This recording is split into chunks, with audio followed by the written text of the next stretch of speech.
And go. Hey, hello, everybody. I'm Dr. Alicia. Welcome, everyone, to Healing Haven. We are talking about healing conversations. I am Dr. Alicia Watkins. I'm hosting today, and we're celebrating something that I think is truly special. We need to have our guest Tyrone. We need to take him and just duplicate him, and then and then the world would be tilted correctly, balanced right on out. But our guest Tyrone, he has earned his master's degree in psychology. Is it in counseling? Master's in counseling? It's Masters of Psychology, or Master of Arts in Counseling Psychology. Sorry. Master of Arts in Counseling Psychology. Yes, we got to get it right. And I think this is just more than a personal achievement. Congratulations. I think it's a victory for our whole community and definitely for the Instagram community. And if you don't know Tyrone Powell, he is a beast on social media. I'm sitting here trying to get tricks and tips on how to grow my page because he has like blew past me in subs. I am like low-key jealous, but also happy because he's one of the people, the Black men who are out there spreading word about positivity in our community and raising awareness of all of these issues. Y'all go to his page. What's your Instagram page name? My Instagram is Tyrone the Philosopher. Tyrone the Philosopher. Y'all, come on, follow him on the gram. Anyway, I was so excited when he was on here.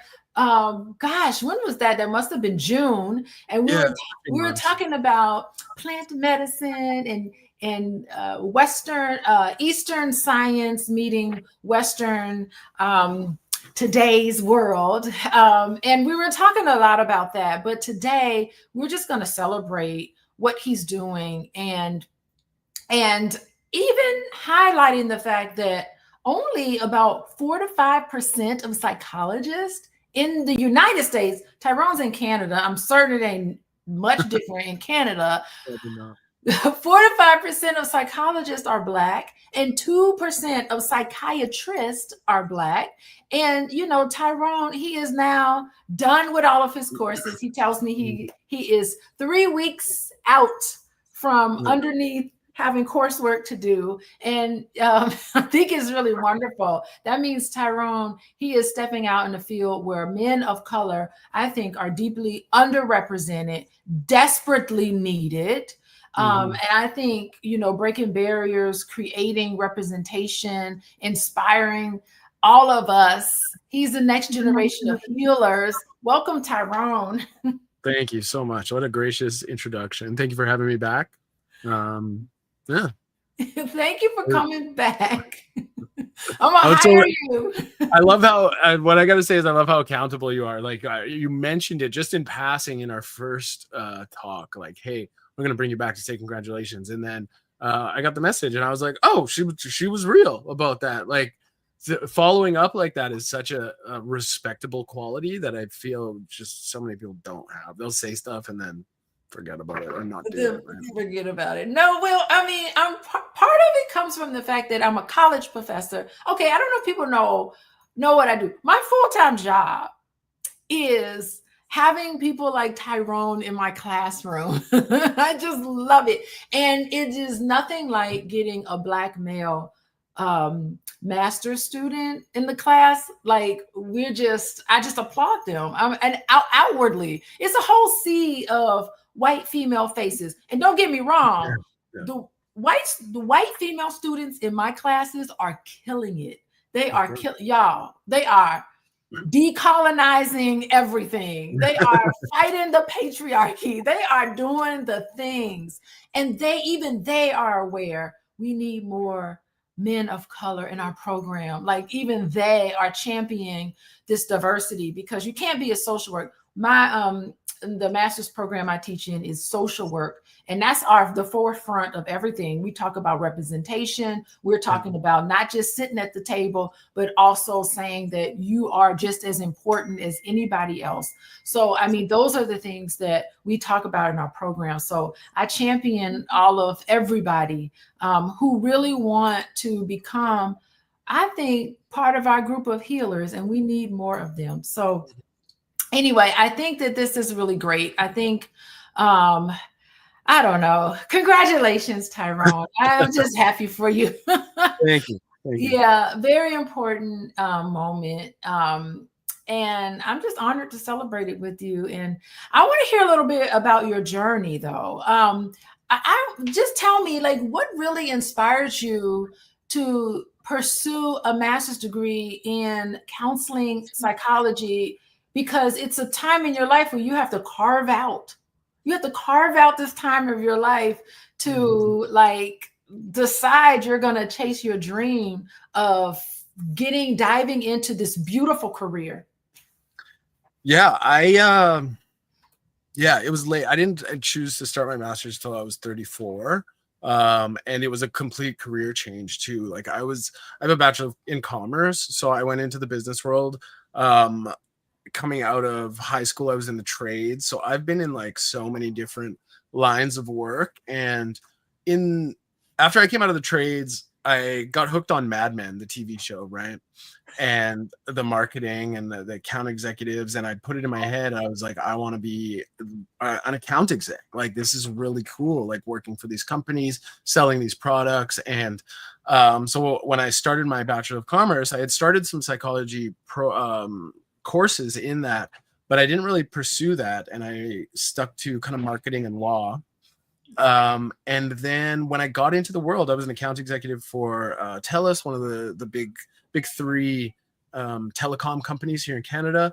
And I was the #1 sales rep in Western Canada. So like almost half the country. And I found that being the best at it, I was not able to like have integrity. I wasn't able to be myself. And like the way they wanted me to treat my customers and the way their internal system works. And when I wanted to bring up issues and say like, this needs to change, they would say like, okay, well, this is how it works. So you can either leave or you can get on board, essentially. So that ended, obviously, because I'm not about to sacrifice my own values or my person just for some money. So I dove back in. I started a couple of random businesses and tried some other things, but then I had my daughter and I realized like, hey, I need something really solid and secure for her. And I have always had psychology books on my shelves. I've always been interested in human nature. I've always loved kind of deep conversations. And so, yeah, I just jumped in. I said, you know what? I think I can do this.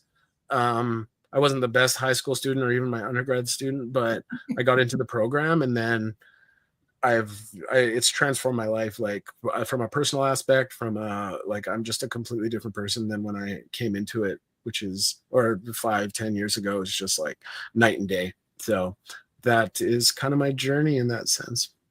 Oh my God. So I guess what you're telling me is that you are the Don Draper of psychology and therapy. You should do a skit on the Don, like you're Don Draper trying to be creative and marketing.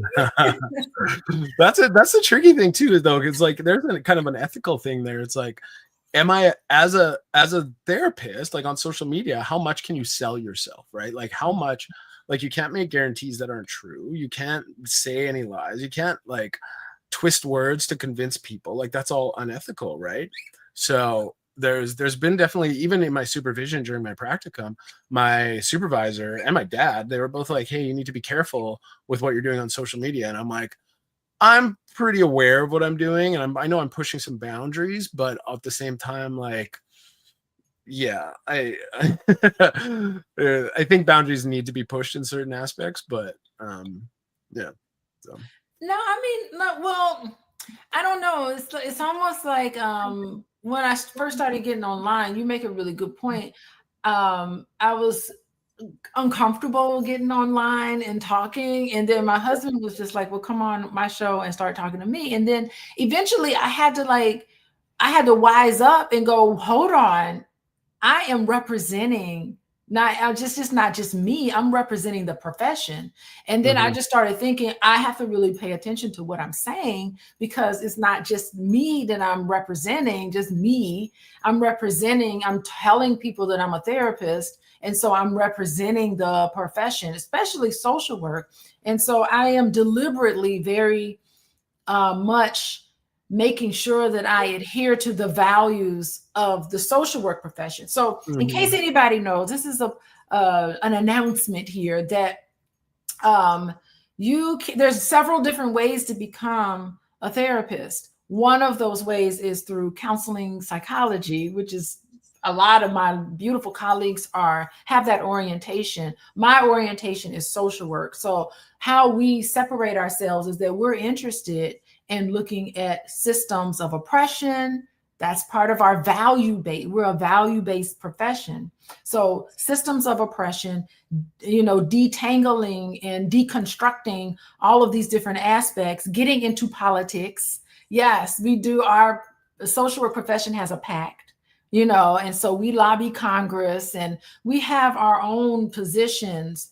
And a lot of social workers, we encourage them to get into macro level work to make big changes and to get into politics. So I had to really be deliberate in a lot of the things that I say and how I represent myself to make sure that I'm not being part of a system that's alienating marginalized groups, historically and currently oppressed groups. So I'm a champion. Do not say anything about the LGBT population in front of me, because I'm going to speak up. And I know my husband's like, lady, you like to run your mouth. I do. I be saying like, I'm going to say it. I'm going to open my mouth. I'm not going to be silent, because silence is it's almost like complacency. So I do speak up for a lot of people. And I think it's important. And I mean, you can comment on that, Tyrone, but I really think like, in part of that, which is the reason why I wanted you on here today, to celebrate you, of course, but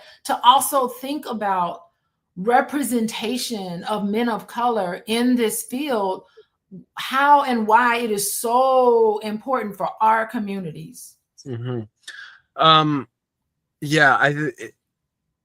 I guess I'll start like with the one of the reasons I guess I'm being seen to push boundaries is because I'm integrating a lot of social work aspects to it. Like I'm like, you can't, like if we're looking at a person who has mental health issues, depression, anxiety, anything like that, and they're living in a society that is causing them to have all these issues, it's like, how as a therapist can I like treat them or address these issues if I'm not also addressing the cause of them, right? Like if they're stressed over how much their grocery bill is because the tariffs and the taxes are high, like, well, what am I going to say? Like, just deal with it? That's how the way it is? Like, no, like, then obviously this is a problem.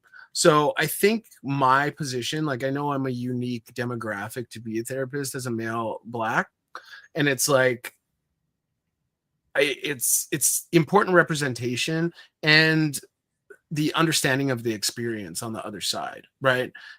I've had even a couple male Black clients come to me and say, I specifically searched for a Black male therapist because I understand that you will understand what I've gone through a bit better. And our conversations are so different in the fact that I can say, hey, I know what it means to walk into a room full of white people and feel out of place, and how that can stress you out, and how you have to change the way you act. And that's something that a white male therapist or a white female therapist would not be able to relate to. They might have read it in a book or whatever, but actually living that experience.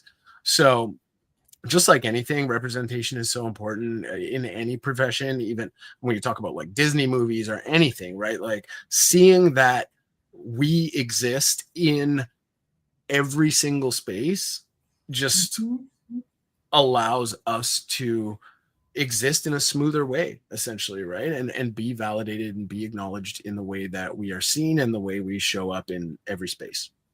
Oh my God, yes. I mean, it just thrills me, to see a Black male therapist. And anytime I see you guys, I'm always celebrate. We're always like, nice to see you in this pretty female dominated profession, because there's a lot of women that are in this profession. And it's so interesting. I was talking to you beforehand about my dad. My father was a therapist, and he had his a degree in social work. And I'm like, Dad, there are hardly any men in this profession. And he talked about it being a male college professor, and he just was like, I don't meet with students in my office very much. And if they do come in my office, they have to keep the doors open. So he's always thinking about ethics and how things look. And he always thinks about, my dad has like really hard boundaries. His boundaries were very together, because he was just like, no, I don't play that. Like, no, when students come in my office, they are to sit. He has the chair way across the room. And he's like, no, you come and you don't close the door. No, you keep that door open. No way. So, I mean, I think that's something that we always definitely have to think about. Let me see. We got people coming in here. Hey, everybody. I see y'all trickling in. I do. You can't see it, Tyrone, but I can see the people coming in.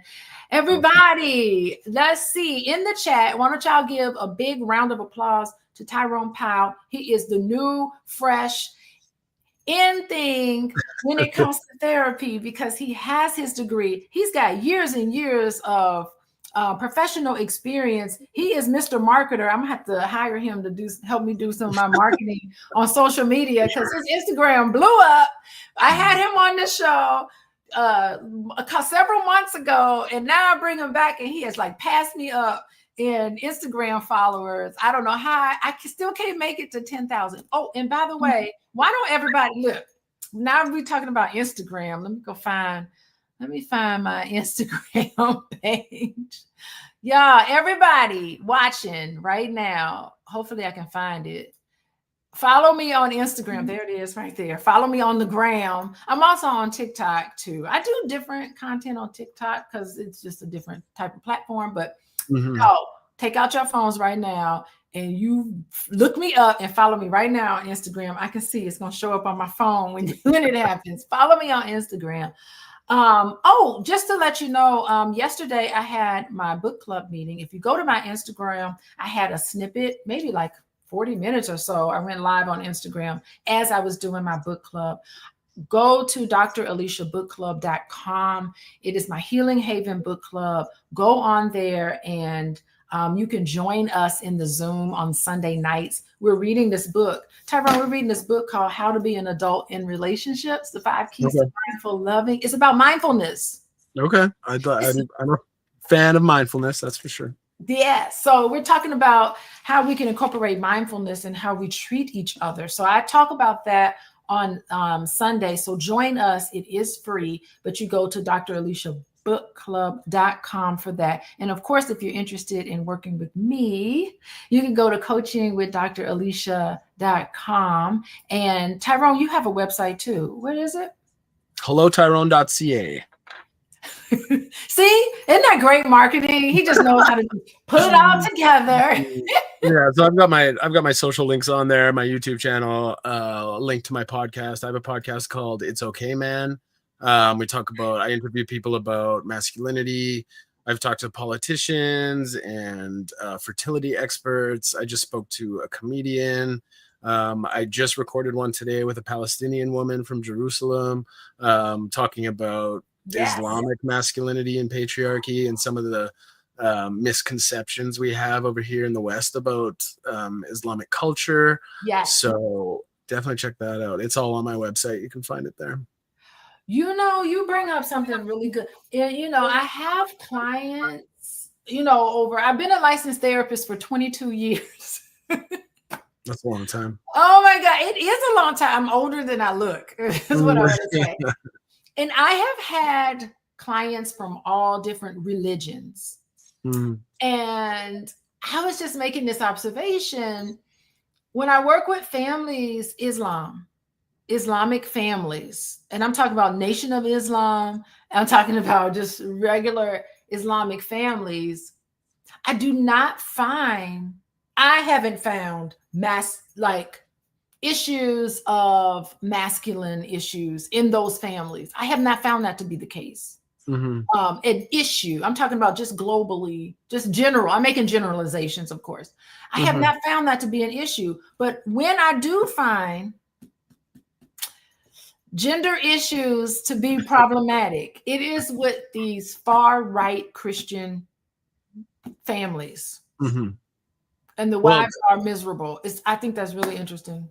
So there's probably two things there. One, it's like you're probably not going to see a fundamentalist Islamic family in therapy. Like they're not going to come through your therapy. So your sample is a little skewed, but yeah, the point you're making of like the same issues exist in the like extremist views everywhere across the globe. It's not like an Islamic thing or anything like that. It's just a global patriarchy thing. So we actually talk a lot about that in my record. That one's coming out on the 22nd of September. So it's a very interesting one for sure. Yeah, I think that is interesting. In my, I teach this class this semester I'm teaching, it's called Cross-Cultural Practice. And one of the movies that we watch in that class is The Stoning of Soraya M. Have you heard of that? Huh? I've heard of it. I haven't watched it or read it or anything like that. Yeah, so all the students in my class have to look at that. That's the very first film that they watch, and then they process that. And usually when I'm in the classroom and they look at that film, like students have to get up and leave. It is that. It's very, very powerful. Bring your tissues. I have to give like trigger warnings to all of these films, because I like to teach and inspire people through film. Yeah. So I really think that is so important. So I know we were talking about this a little bit, but I think it's so important, like, to think about the type of work that you want to do, with your degree. Like, where do you see yourself contributing? I talk a lot about healing and breaking these cycles of trauma and stigma in our communities. Like, where do you see yourself contributing to something like that?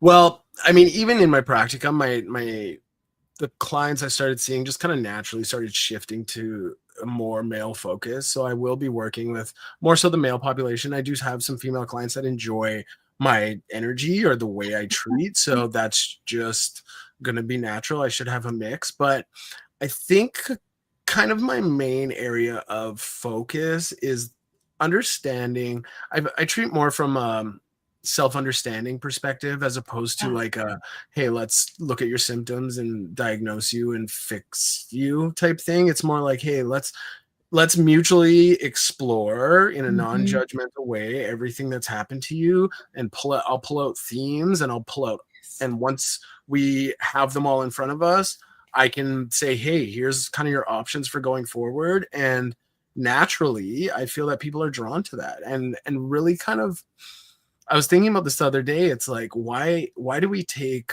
therapy so seriously? Yeah. Right. Like everyone's so like, oh, therapy, or like, I have to work through my trauma. And it's just like, bro, just come to therapy. Come talk to me. Just like let's just talk. Let's laugh about it. Like, it's shitty, it happened. Like you're screwed up now in certain ways. And like, but whatever, like, let's go. Right. And really kind of destigmatizing it in that sense by like, it's serious in the sense like, yeah, something tragic could have happened, but at the same time, it's like, if we put it on this pedestal, it's like, we're never going to climb the mountain to get there. It's like, let's bring it down a bit and let's just chat. Right. So that's kind of my goal. And what I want to do is I want to do more in-person community events. Like I have this idea to do jazz and therapy in a parking lot. So I want to go into like a tiered concrete parking lot, because you get good like sound reverberation, and I want to get like a saxophone player up there and just to like play some jazz and then go talk, kind of like a group therapy music type thing. And so just like, I don't know, I want to do I love community. I love in person. I'm very, you can call me left wing in that sense. Like I'm just like very, let's get together. Let's more human connection, more people, more love, and bringing that to the male space as opposed to everything that's going on the right, where it's so individual and so separated. And yeah, that's the long version of what I want to do. God, you are sparking my memory. Okay, everybody, let me know. Is this would be a good idea? I think it'd be a great idea to do something like that online. Although you do, because copyright issues, we probably couldn't play music because YouTube would probably like strike us. But God, I wonder if there's any way to do it online, because online communities, those are really great too. Trying to come up with a community online.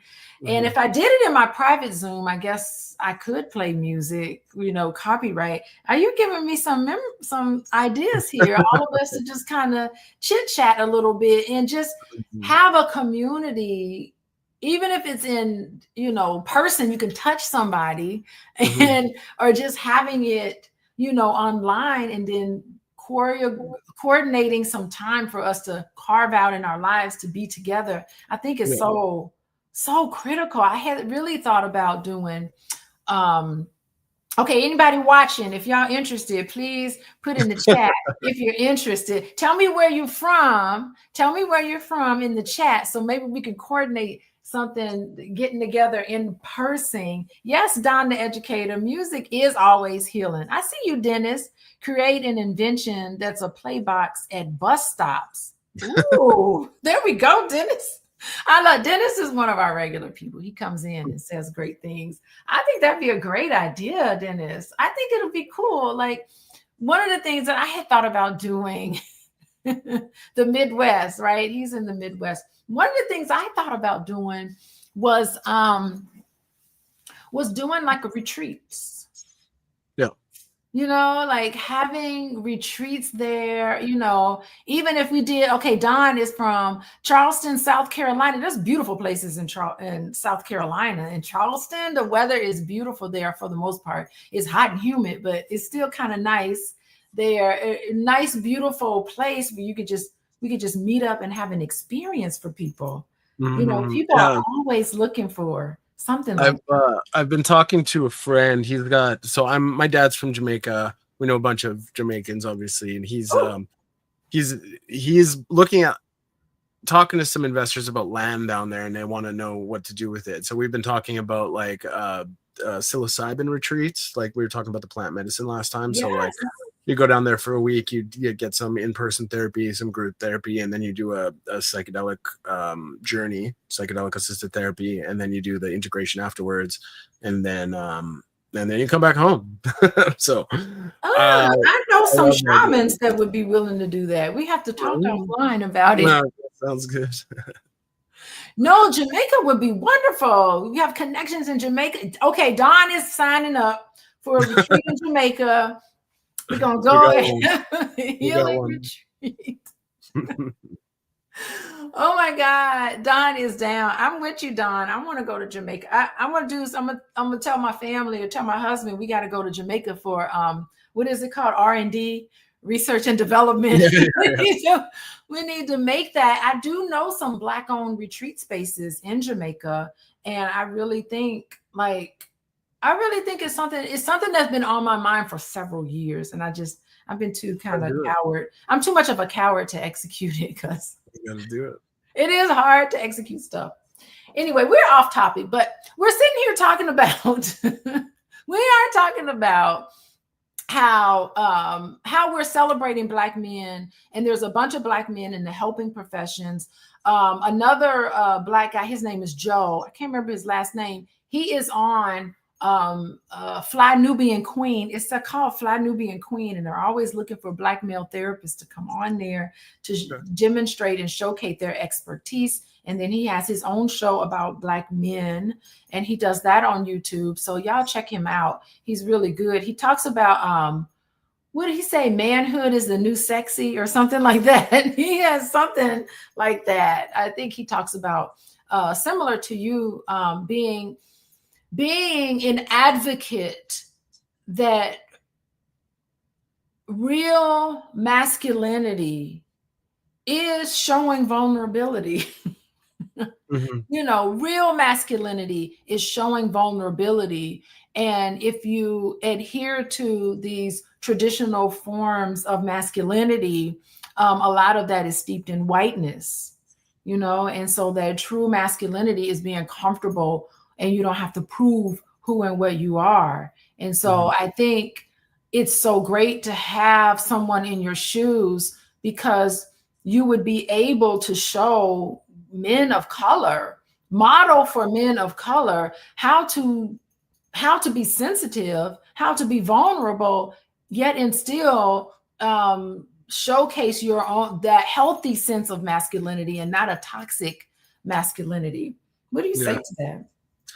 I think there's a lot of truth in that. I think that traditionally, if we look at indigenous cultures or anything, it's everyone had community, right? It was all centered around community. If you weren't part of the community, you you would die. You would die. You couldn't last on your own, right? And like maybe there was some lone wolf that'd be able to do it, but you relied on other people in your tribe, in your community for everything, right? And you had your role, and the strongest men would go out and hunt and that kind of thing, and that's fine. But at the same time, they still came back and they healed in a community as well. If you were sad, if you were mad, you would go and you would sit in a sweat lodge, and you would sit with the shaman, and you would communicate and interact. And I mean, indigenous in Canada, they would see that an imbalance in oneself was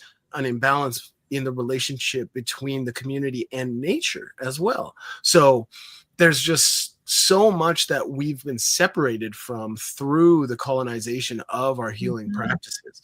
The Western ideal of individualism, and I mean, if we're going to get into it, then we're Mhm. talking about capitalism, and we're talking about take everything, earn everything, get what you have, get what you want, flash it around, money, cars, women, sex, and then create this little family and put a fence around it, and do not let anybody see your weakness, right? Because if they see weakness, they will take what you have. And that is so isolated that we become so disconnected.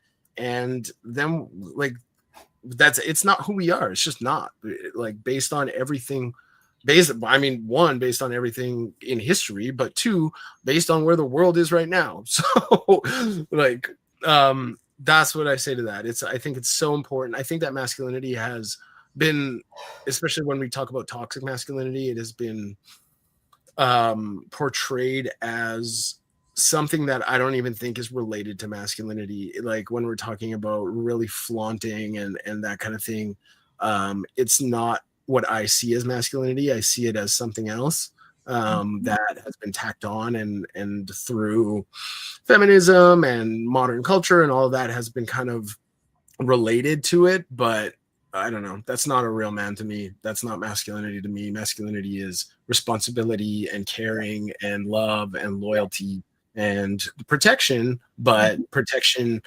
without being a threat or aggressive to others. So Yeah, because once you put in, by the way, thank you so much. That was so great. But once you put in those type of behaviors, what I see is a little boy. You yeah, know, I yeah, see like exactly. a little Mhm, boy, a little mhm, child having a temper tantrum.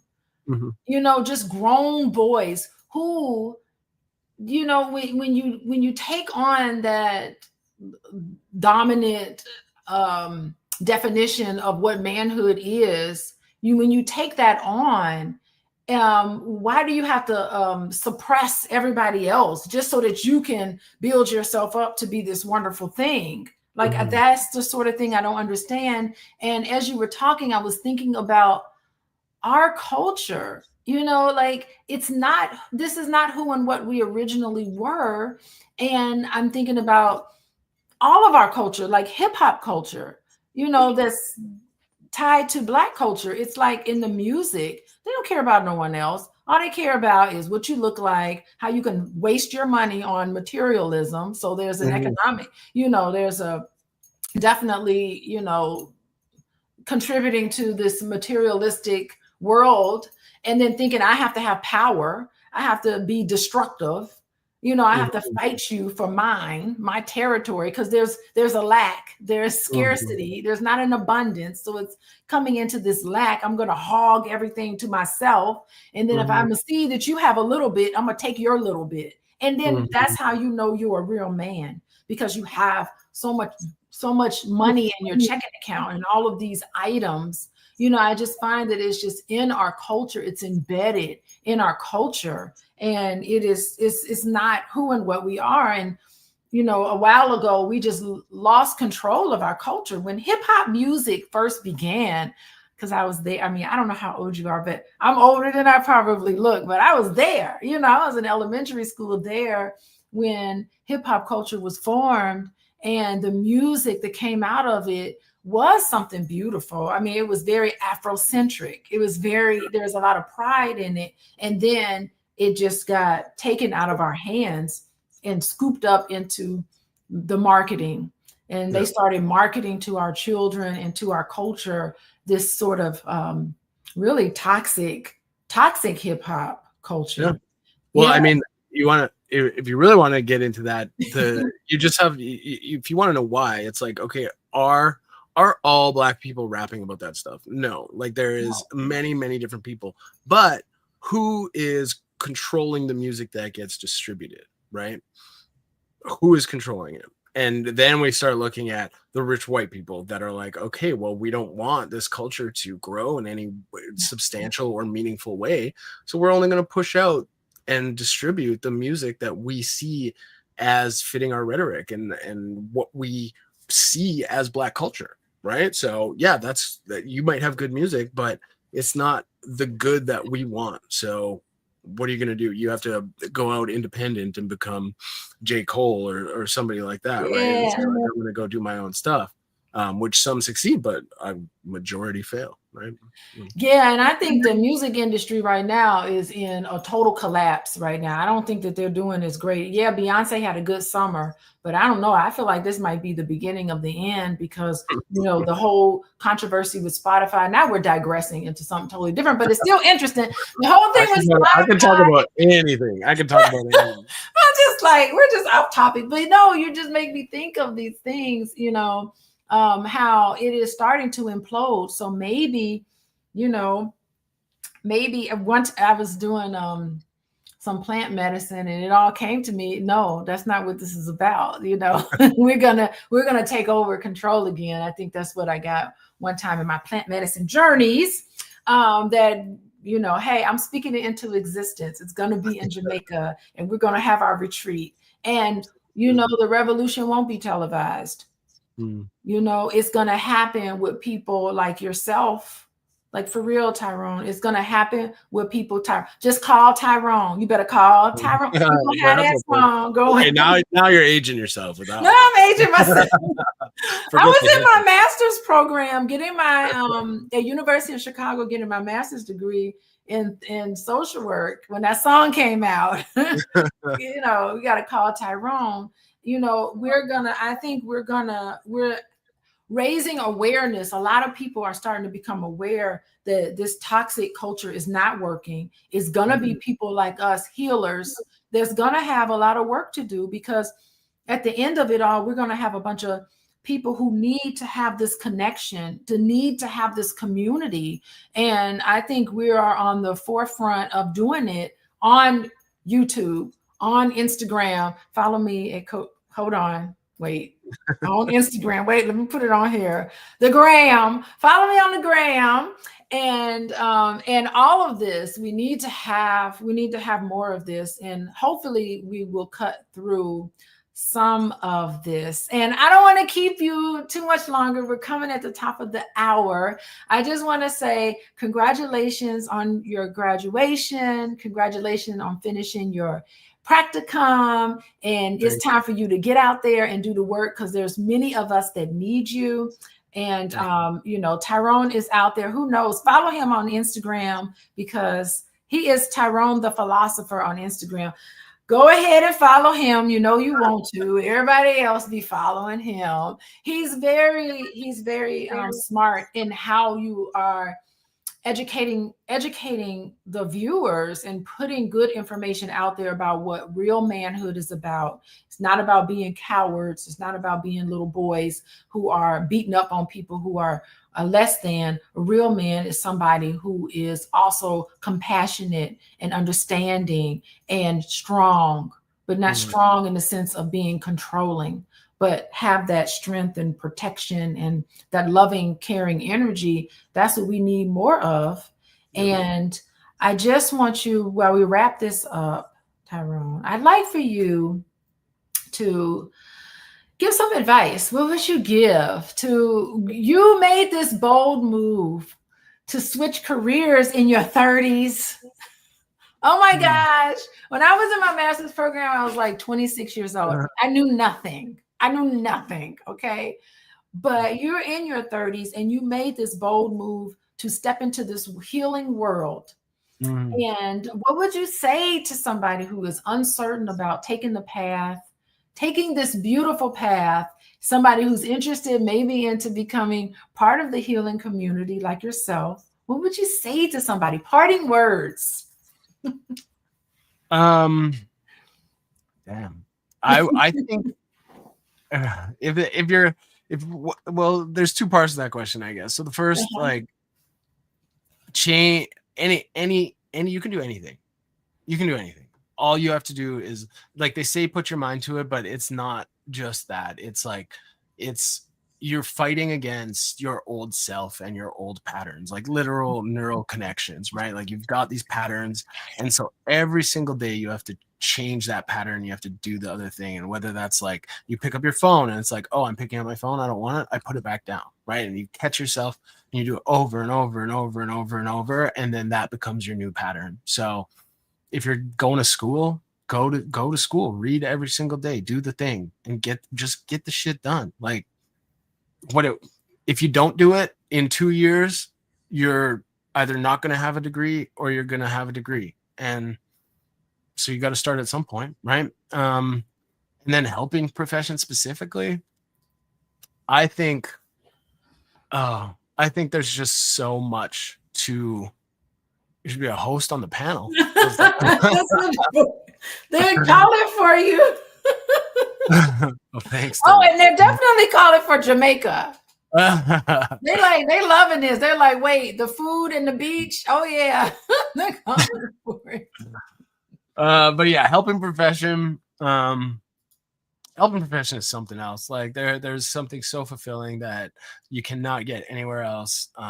When you really are there for somebody and you say the one thing, and there's nothing, people think that there's some crazy trick.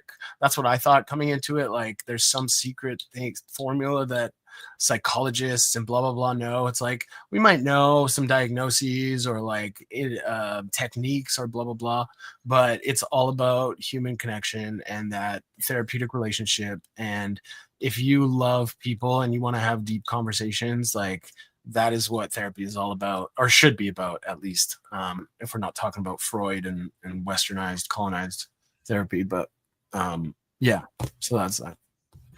Oh God, thank you. Yes, I love Freud. I mean, Freud defenses, I use it every day. I talk about defenses every day. I don't know if I blame everything on the mama, how he was blaming. Yeah, it's like anybody, they knew what they were doing in some ways and didn't know in other ways. So the defenses, he was spot on. I talk about that all the time, but some of that other stuff, I'm like, okay. I mean, just like blank slate stuff, like yeah. I don't agree with that. I don't know. But no, because it's a dynamic experience.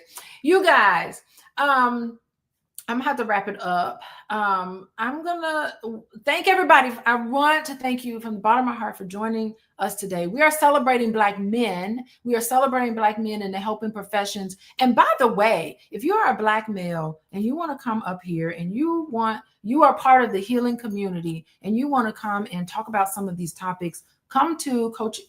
Find me at Coaching with Dr. Alicia, or come in my DMs. I rarely check my DMs on Instagram, but leave me a message. I'll get around to it. I have a hard time. A lot of things a lot of things I do, Tyrone. I'm very busy here. And be sure to do that and reach out, and let's just be part of the voices with some really good ways to model for everybody how we need to be treating each other. And of course, we are talking about all about how to be an adult in relationships. We're talking about that. We're on chapter 8, so we're almost done with the book, but you can of course get the recordings. But go to draliciabookclub.com. Also, I'd like for everybody, what was another one? Oh, you can, if you want to, text to love, LOVE, to 87948, and you'll get information from my husband and I about Dr. Boyce, about healthy relationships. We send some information to you that way. And I just want to say, oh my God, I want to say goodbye to everybody in the chat. I see you, Dennis and Dawn. We got Dennis and Dawn. Thanks, and some Dennis. other, Thanks, Dawn. yeah, some other people in there. Zane, I don't know if Zane's still here. We were talking about the name of the book is The Stoning of Soraya M. It talks about, you know what the movie is about. It's a true story, by the way. So get your tissues out and watch that. Thank you, Don, the educator. Thank you, everybody. And thank you, Tyrone, for coming on here and chatting with me about all of the wonderful things that you are about to do. Watch out, world. Here he comes. We are just celebrating here. And hello, Tyrone.ca. That's Canada. He spells color wrong. He spells a boat. He says a boat the wrong way. So anyway, he does it Canadian style, and that's good for us.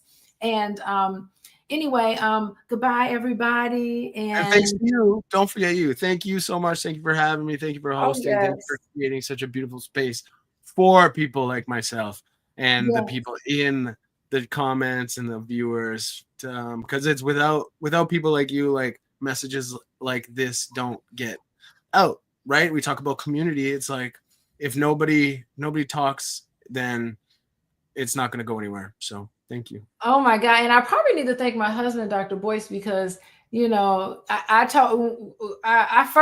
our first conversations I've known him for 30 years, but one of our first conversations when we started dating is I was like, I am not, you know what I told him? I said, I am not getting on YouTube. That's what I said. I said, you can just hang it up. I'm not getting on YouTube. That is your world. I don't want to be in your world. And then here I go, like right here on YouTube, eating my words. And he was like, okay. He's looking like, okay, all right, fine. But he got me into it. And so I'm appreciative of him because he has opened up his platform for so many people to do great things as well. So anyway, I will see you back on. Y'all gonna see Tyrone again. Y'all gonna see Tyrone again. And of course, let me know. Yes.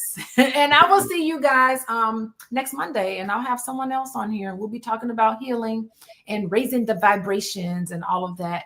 So anyway, till next time, goodbye, everybody. Bye.